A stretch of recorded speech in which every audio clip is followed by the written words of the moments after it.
know that the Reverend Martin Luther King Jr. and Congressman John Lewis both had practices of meditation and pause? I learned that and so much more this week on the Last Breath podcast. And we're joined today by Dr. Tej Khalsa, a physician educator, a peace activist, a mother, wife, and friend, and host of the Last Breath podcast, here to tell us more about her work and her mission. Thanks so much for joining us today on Our Town. Oh, Nicole, it's always a delight to be with you. Thank you for having me. So I was just so moved by the podcast, and I wanted to know what inspired you to relaunch it and what is it about? Yeah. So the Last Breath podcast, for the listeners and for everyone at home watching this, it's an invitation to establish your own daily rest, reflection, and deep relaxation practice. I call it the Last Breath practice because every night before my head hits the pillow, I devote my final few breaths to deep reflection. I sit in my bedroom under the light of the stars and I bathe myself in grace. I breathe deeply and I go within and I reflect on this question and I offer it up to everyone watching right now to ask yourself at the end of each day, when I take my last breath, how do I want to feel? This is a joy practice. This is about expanding our capacity to come more fully alive, deepening into our courage to use our breath to give life to our dreams. So that's what it's about. And I'm hoping everyone can really, consider making this their own. And if you need a little help, you have the podcast to be there, that voice in your ear. Fantastic. I think, everyone always needs a breath, but I think we've sort of collectively are sort of at this moment, it feels like with the pandemic, with all of sort of the social upheaval and churning, that a breath and taking that time to sort of turn inward. I was so struck by this idea that even our civil rights activists, these legends of Martin Luther King and John Lewis, were taking moments to pause and meditate in the midst of all they were going through. So how can we take that? And my question to you is, with all of the things we're swimming in, what do you think that this time is calling us into and inviting us into? I think it's inviting us into exactly what you alluded to, with our ancestors and freedom fighters, great American heroes like Dr. King, Congressman John Lewis. They each had their own daily last breath practice, but Dr. King called it a daily personal commitment to affirming the philosophy and methods of the nonviolent movement of love. And Congressman John Lewis called it, and I think this is so accessible to everyone, he called it a daily executive session with himself, a daily executive session with myself. This deep source of connection, our first relationship as humans when we enter this world is with our breath of life. It is elicited the moment we shift from the water realm with our mother into the breathing realm. It is the beginning, the initiation of everything that follows. It makes sense to me then that some of America's most inspiring social movements would have had at their core this very authentic, deep reflection back to the source, to their own breath of life as that reset button that allows them to launch and to go forward and create something new. This is what the breath can do. And when we position it within this legacy, this rich tradition and ancestry of the Black liberation movement, descendants of West Africa, indigenous peoples, this has always been one of the methods that allows us into a deeper relationship of courage, compassion, critical reflection within to the truth of who we are as humanity. And this time and this legacy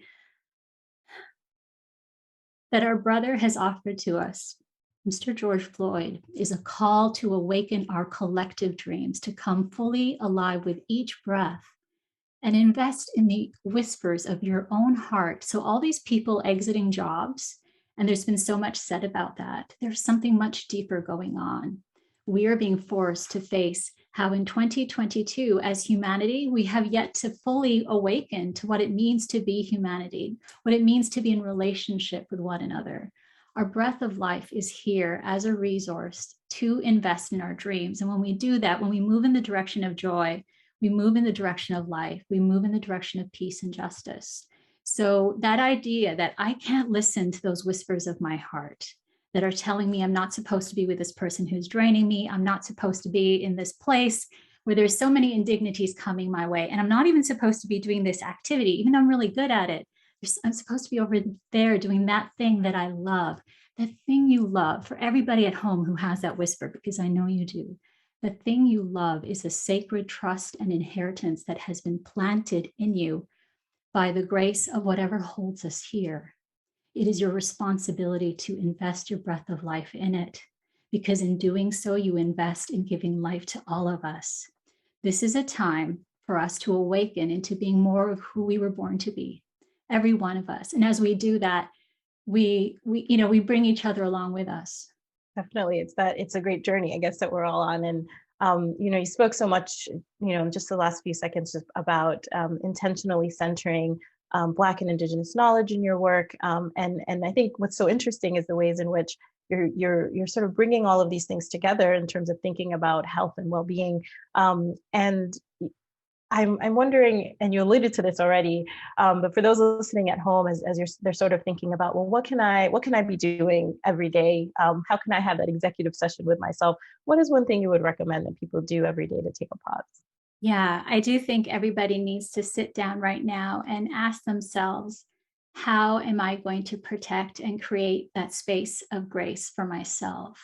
Are you a morning person? Are you an evening person? I know you all carry so much and show up for others in so many ways. But even within all of that you carry, there is a breathing space somewhere in your day. There's a time. And if it's only a few minutes, well, then we take that. That is the seed we plant of grace that we can, as we water it, it will expand in your life. But where are you going to protect time?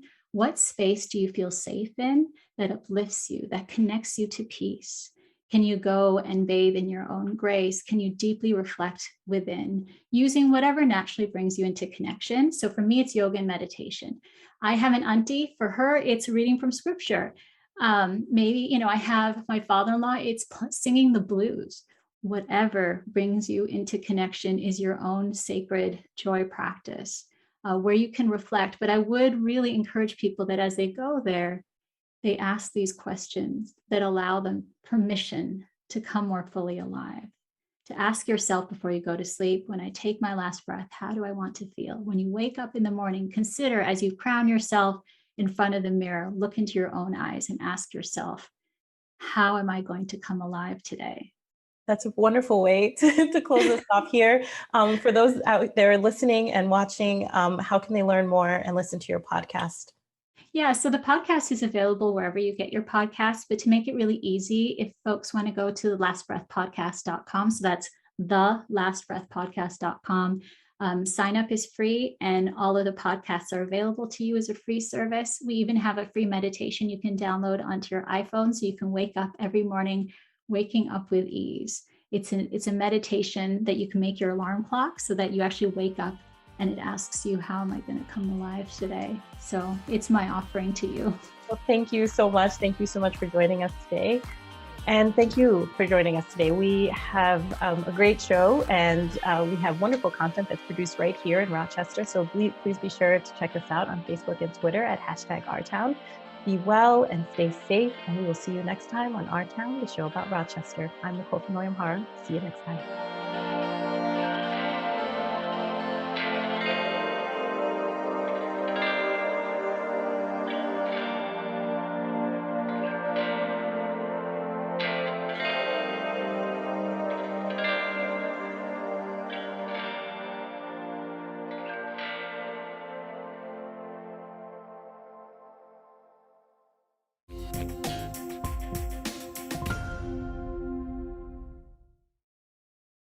Funding for this program is provided in part by the Minnesota Arts and Cultural Heritage Fund and the citizens of Minnesota.